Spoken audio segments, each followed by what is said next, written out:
Homeless. You own nothing. Negative net worth because debt follows you even here. You're surviving on $0 to $20 a day. Maybe from panhandling, maybe odd jobs, maybe nothing. No bank account, no address, no safety net. Every single day is about one thing, survival. Where do I sleep tonight without freezing? Where's my next meal coming from? You're invisible to society. People walk past you like you're a ghost. This is rock bottom. Poverty. You have a roof, barely. You're making minimum wage, $7.25 an hour. $15,000 a year if you're lucky. You have an address, but you're one emergency away from losing it. Car breaks down, you're screwed. Medical bill, you're destroyed. Unexpected expense, you're choosing between rent and food. You're working full-time and still can't afford to live. That's not laziness, that's the system.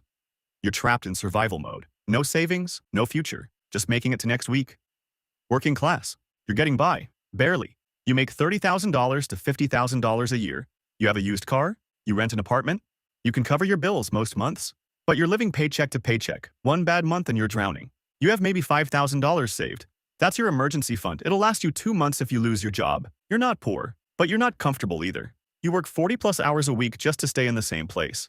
This is where most people live their entire lives. Lower middle class, you've got some breathing room. You make $50,000 to $75,000 a year. You might own a modest house with a 30-year mortgage. You have a 401k that you contribute to, maybe $20,000 in there. You can take a vacation once a year, not fancy, but you can do it. You're not stressed about groceries anymore, but you're still stressed about money. College tuition, that's a nightmare. Medical bills, still terrifying. You feel middle class, but you're closer to poverty than you think. One major crisis and you're back to paycheck to paycheck. Middle class, you're comfortable. Household income of $75,000 to $150,000. You own your home. It's worth $300,000. You have 2 cars, both paid off. Your 401k is looking decent.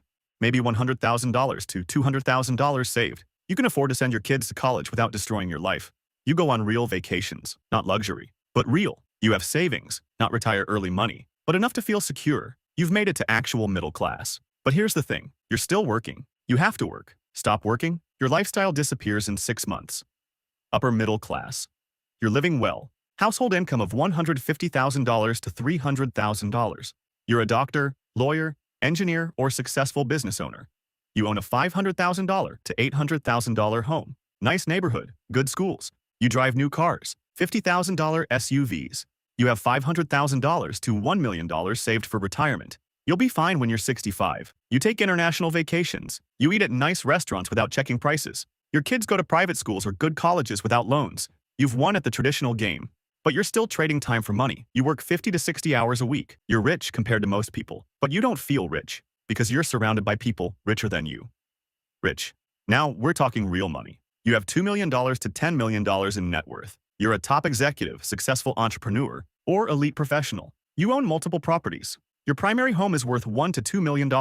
You drive luxury cars, $100,000 plus, maybe a Tesla or a Range Rover. You don't worry about money anymore. Your investment income alone is $100,000 to $300,000 a year. You could retire now and maintain your lifestyle, but you probably won't, because you like the game. You fly business class, you have a financial advisor, you have people. This is where most people's wildest dreams stop, but we're just getting started.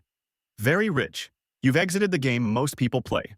$10 million to $30 million net worth. You sold your company. Or you're a top-tier executive or surgeon. You own a $3 to $5 million house, maybe 2 houses. One's a vacation home. You fly private sometimes. Not your own jet, but you charter. Your kids will never worry about money, ever. Your investment returns are $500,000 to $1.5 million per year. You don't work because you have to. You work because you want to. You're in rooms with people whose names you've heard before. You have access to people, to opportunities, to things money can't usually buy. But you're still not elite rich. You're still impressed by billionaires. Ultra-high net worth. You're in the 0.1%. $30 million to $100 million. You own multiple businesses or you had a major exit. You have a $10 million primary residence. Multiple vacation properties. You own a private jet. Not the biggest, but it's yours. You have a full staff, personal assistant, chef, security. Your kids go to elite private schools with the children of celebrities and politicians. You give millions to charity. Not because you have to, because the tax benefits are insane. Your investment income is $2 to $5 million per year. You never fly commercial. You never wait in line. You never hear no. You're in a different world now. Most people will never even meet someone at this level. But there's still levels above you. Centimillionaire. $100 million to $1 billion. You're a unicorn founder, Fortune 500 CEO, or generational wealth inheritor. You own a $20 to $50 million mansion, multiple estates around the world. You have a yacht, 150 plus feet. You collect art worth millions. Rare cars. Watches worth $500,000 plus. You have 20 plus staff members managing your life. You donate $10 million plus per year, and it doesn't even dent your wealth. Your investment income is $5 to $30 million per year. You influence politics. You know senators personally. You're at private dinners with world leaders. You're not just rich, you're powerful. Entire industries shift when you make a move. But there's one level left. Billionaire. The club with 2,000 members worldwide. You've built an empire, or inherited one. Your companies employ thousands. Your decisions affect entire economies. You own $100 million plus homes. Multiple. In every major city. Your yacht is 300 plus feet. It has its own helicopter. You have a fleet of private jets. You're friends with presidents and prime ministers. You fund their campaigns. Your philanthropy reshapes society. Hospitals have your name. Universities have your name. You're in rooms where trillion-dollar decisions are made. Money is no longer the goal. Legacy is. You're trying to change the world, for better or worse. But even here, there's another level. Decabillionaire, the ultra-elite.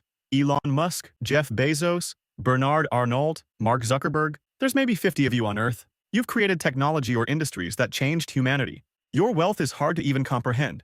You could spend $1 million every single day and not run out for 30 plus years. You own media companies, space companies. You're literally trying to colonize Mars. World leaders call you for advice. Your wealth affects global markets. When you sell stock, the entire market moves. You don't just influence politics, you are politics. Your philanthropy is measured in tens of billions. You're playing a game most people can't even imagine.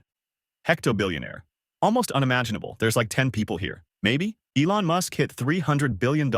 Bernard Arnault, Jeff Bezos. You're wealthier than most countries. Your decisions affect billions of people. You own entire industries. You're not just changing the world. You're building new worlds. Mars colonies, AI that changes humanity. Technology we can't even imagine yet. You could end poverty in entire countries and still be unimaginably wealthy. You're a modern god in terms of power and influence. But there's one theoretical level above even this. Trillionaire. No one's here yet. Some predict Elon might hit it. Maybe someone building AI or quantum computing. At $1 trillion, you're wealthier than entire continents. You could buy countries. Literally. Your wealth is larger than the GDP of all but 15 nations on Earth. You control resources that shape human civilization. You're no longer human in the way we understand it. You're an entity, a force of nature. What do you even do with that much money? You build the future? You decide what humanity becomes? You're not just wealthy, you're history.